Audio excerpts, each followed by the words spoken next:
ini tidak ada angket, nanti akan menjadi tradisi ketatanegaraan di mana setiap pemilu orang yang akan menang itu orang yang paling punya akses ke kekuasaan dan punya uang dan mau menyalahgunakan uang. Itu kata Pak Yusuf Kalla ya dan menurut saya itu pandangan seorang negarawan. Kalau saya mengatakan gitu, apa Mahfud tanpa paslon pastilah gitu. Nah, makanya saya tidak ikut ngomong gitu. Saya katakan, Anda lihat ceramahnya Pak Yusuf Kalla bagus sekali. Pandangan seorang negarawan. Kalau pemilu yang terburuk ini tidak diklarifikasi melalui proses angket,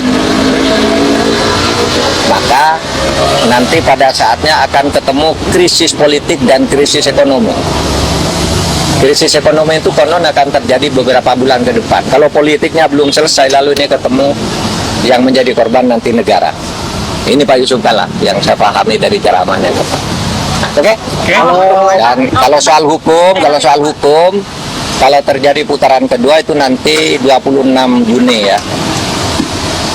Kan bisa saja ada pemilu ulang, bisa putaran kedua, bisa tidak gitu ya.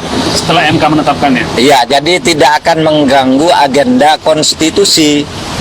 Kalender konstitusi tidak akan terganggu karena memang KPU sudah menjadwalkan 22 sampai 25 itu minggu tenang ya.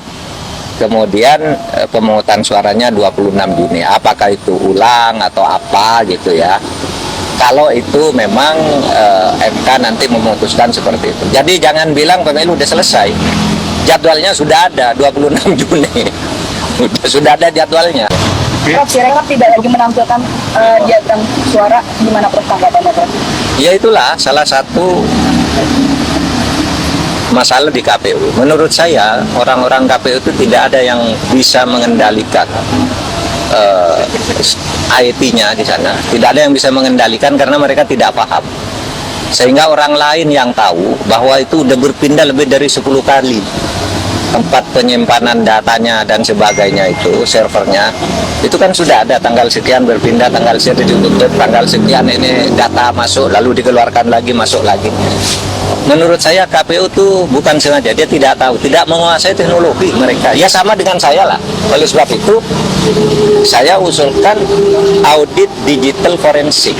Audit digital forensik untuk menilai ya IT dan Sirekap terutama KPU itu. Karena sudah ada fakta-fakta digital bahwa itu berpindah sekian kali gitu. Dan itu siap dipresentasikan. Nah, mereka mengatakan, oh ini sudah diaudit, siapa yang mau audit mereka? Kalau mengaudit kok masih terjadi seperti itu, kalau memang sudah diaudit. Makanya perlu audit independen.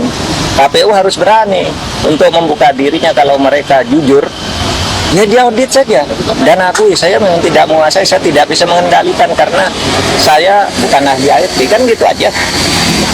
Dia tidak punya ahli IT yang mengendalikan sendiri. Nah kalau berani diaudit saja, tidak ada hubungannya ini dengan hasil pemilu nanti, audit ini. Ini hanya dengan kinerja KPU. Jangan takut juga partai-partai tidak setuju audit gitu misalnya.